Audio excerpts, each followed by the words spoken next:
beating them and harming them. Baraza bakuramwe abadamu bari bakiri batoya ngo nibaze baje kubatekera. They separated the young mothers and told them to go cook for them. Bashakaga kuja kubakorera ibyamfurambi. They wanted the ones who were thrown in Lake Tanganyika, one of them how to swim.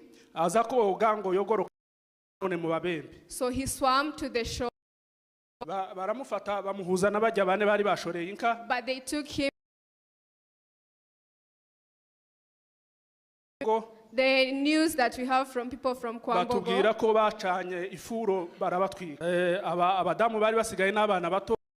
Women and the young children. Barabajanye na Uvira. They were taken to Uvira. From Kabera were killed. Mu ncamake ni nguko byagenze. What happened? Ine na bane. There were 40 na 50. Wakamulie kwa sufuria. Tukateremka nikajikuta tumefika Baraka. Hapo Baraka ndo niliona vitu ambavyo sitaisahau maisha yangu. Hata kwa saa hii unaona watu wameweka vitu kwa roho. Bati tunaomba Mungu awasamehe.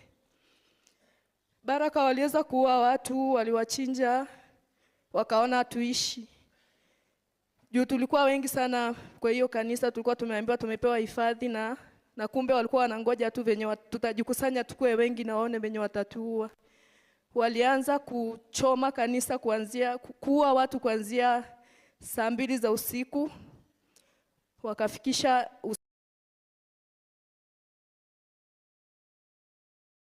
choma kanisa masaa ya asubuhi. Bangu mkubwa ya miezi 9. Okay, reka tuvuge bukeya kuncamake mbere yuko mpereza umwana wavuye Tanzania kuvuga nuko yagarutse. Let me speak briefly of what happened before we give someone from Tanzania so that he can tell us what happened. Mu ncamake mu Bibogobogo hari abantu benshi baza amakuru atariyo, niyo mpamvu dushaka kugira ngo dutange byibuze bref historique y'ibyabaye. In summary, there are so many people who have misinformation on what happened in Bibogobogo, and that is what we are here to do today. Abantu twabuze mu Bibogobogo 96. In Bibogobogo 1996. Hari ubwoba bwinshi ico gihe. There was a lot of fear at that time. Tutarababura ndetse batangira kutubwira amagambo avuga ngo bazatujana iwacu Rwanda. And they started telling us that they are going to deport us back to Rwanda. Ndetse n'abapfurero twari duturanye. Even our neighbors Bafurero. Batangira gufata inka zabo bakazishiraho kashe. They started stamping their cows. Kugira ngo baboni baza ngo bazatandukanye inka z'abanyamurenge n'iz'abapfurero. So that when the killers come, they can differentiate their cows from our Banyamulenge's cows. Nyuma dutuye hari kuwa gatatu. So one day, it was around Wednesday, tariki 19 date 19 z'ukwezi kw'icenda of September. Niwo munsi igitero cyazamutse kiza kwa Matare. That is when they started attacking Uwo us. munsi ni nawo munsi bafasha abanyakabera babajana Baraka. That's when they took people from Kabera and took them to Baraka. Baraje basanga abantu mu muhana hari kuwa gatatu kubera ko bari basanzwe basenga uwo munsi. They found people in their villages. It was on a Wednesday and they had a Wednesday service. Bamwe babasanze mu ikanisa, abandi babasanga bakiri hanze, barabafata bose babahuriza mu ikanisa. They found some in the church and others outside. Batangira kubakubita kubica nabi. They started beating them and harming them. Baraza bakuramwe abadamu bari bakiri batoya ngo nibaze baje kubatekera. They separated the young mothers and told them to go cook for them. Bashakaga kuja kubakorera ibyamfurambi. They wanted the ones who were thrown in Lake Tanganyika, one of them how to swim. Aza koga ngo yogoroka none mu babembe. So he swam to the shore. Baramufata bamuhuza n'abajya bane bari bashoreye inka. But they took him. The news that we have from people from Kwambogo. Batubwira ko bacanye ifuro barabatwika. Abadamu bari basigaye n'abana bato. Women and the young children. Barabajanye na Uvira. They were taken to Uvira. From Kabera were killed. Mu ncamake ni nguko byagenze. What happened? Ine na bane. There were 40 na 53. 53 children. Muri abijana na 50 hari abana 13 baguye ikirumbi Among the 153 people, some kids were bamaze killed gufata in ababyeyi Kirumbi, babo and they were separated with their kids. rero nukuvuga ngo bari baraka n'abana 140 abana ababembe bafite Tanzania Those are the children who are in ndetse no Tanzania, scattered all over the world. muri aba bana Able to bring back 8 children. bamwe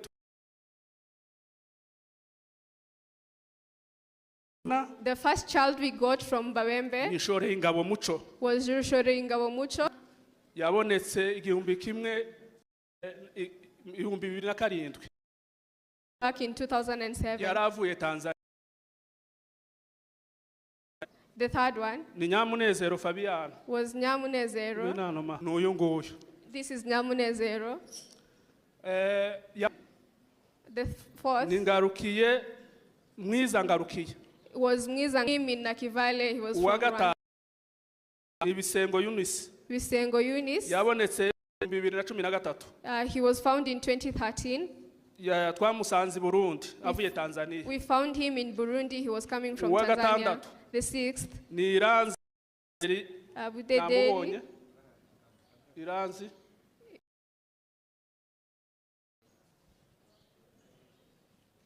namubonye nguriya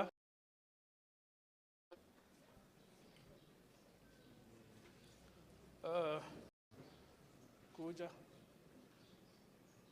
uwo ni uwa gatandatu. He is the sixth child. Yabonetse 2018. We found him in 2018. Twamusanze Burundi avuye Tanzania ariko yakuriye muri Plaine. He was found in Burundi, but he grew up in Plain. Uwa karindwi The seventh one, ni Nyamukobwa Manuel. Nyamukobwa Manuel. Yabonetse 2024. She was found in 2024. Yabonekeye i Burundi ariko yaratuye imushimbaki. She was found in Burundi, but she lived in Uwa Mushimaki. munani The eighth, ni Niyonkuru. Niyonkuru. Yabonetse 2025. She was found in 2025. Yabonekeye i Kigali avuye Tanzania.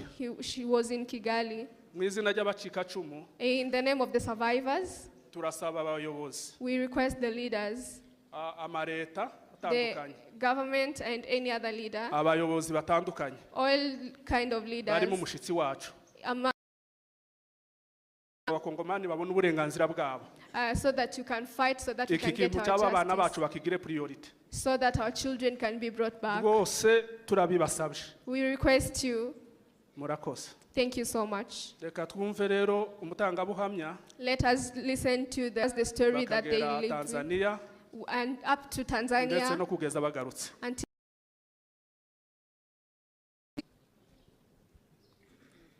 Harakoze cyane. Thank you so much. Nitaongea tu kwa kifupi. She will speak briefly. Juu mara mingi tumekuwa tukiviongea, tukivirudia. Many times we have spoken of these stories. Lakini nagotwavuga amateka yashire. We cannot finish the history. Ndaibuka ko 1996. Acha nitumie Kiswahili kwa wenye juu bado lugha sijarudisha vizuri. Nakumbuka 1994 nilikuwa hiyo wakati nilikuwa na miaka, tulikuwa na uchungu sana juu tulitoka usiku masaa ya saa 10 tukienda hatukuwa tunajua mahali tunapelekwa. Tukaenda hiyo wakati nilikuwa mdogo, niliona watu wanauawa kama wanyama.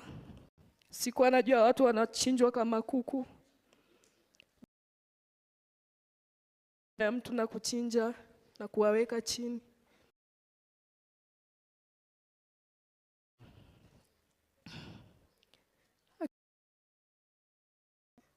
Alikuwa anaambiwa kamue maziwa, akamulie kwa sufuria. Tukateremka nikajikuta tumefika Baraka. Hapo Baraka ndo niliona vitu ambavyo sitaisahau maisha yangu. Hata kwa saa hii unaona watu wameweka vitu kwa roho. Bati tunaomba Mungu awasamehe. Baraka waliweza kuua watu, waliwachinja, wakaona tuishi. Juu tulikuwa wengi sana kwa hiyo kanisa, tulikuwa tumeambiwa tumepewa hifadhi na kumbe walikuwa wanangoja tu venye tutajikusanya tukue wengi na waone venye watatuua. walianza kuchoma kanisa kuua watu kuanzia saa 2 za usiku, wakafikisha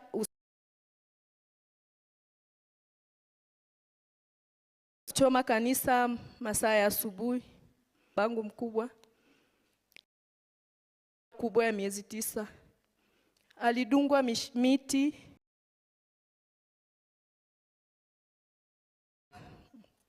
alikuwa anatetemeka, nilimwona venye alikufa. Walikuwa wanatupwa juu.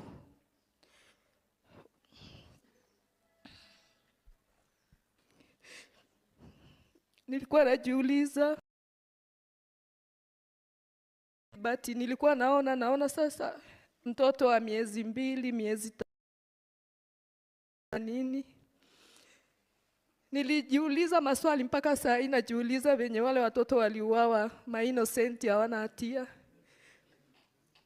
Walikufa. Tukatoka kwa hiyo moto. Mmoja wapo nilikuwa mimi, brother yangu. Kufika kwa boti, chukua wa vijana walikuwa wanaona na macho hivi, wanaulizwa unaulizwa kwa kilugha yao, najua Kiswahili. Unaona wanasikia tu kwa maji kitu imetupwa. Mimi nadhani labda ni mizigo imerushwa huko. Mtoto anaita usaidizi, unaona anaanguka kwa maji. Baada ya hapo tukajipata Tanzania kwa kambi yenye inaitwa Rugu. Mateso yenye sitawaisahau. Wengi wao walichomwa moto. Wengi wao kama Wenyanziza alitoroka Tanzania tukiwa naye juu ya endelea kupitia mateso kama kuchomewa kwa manyumba. Hakuwa anachukua chakula. Wengi wao tulikuwa chokora kwa barabara.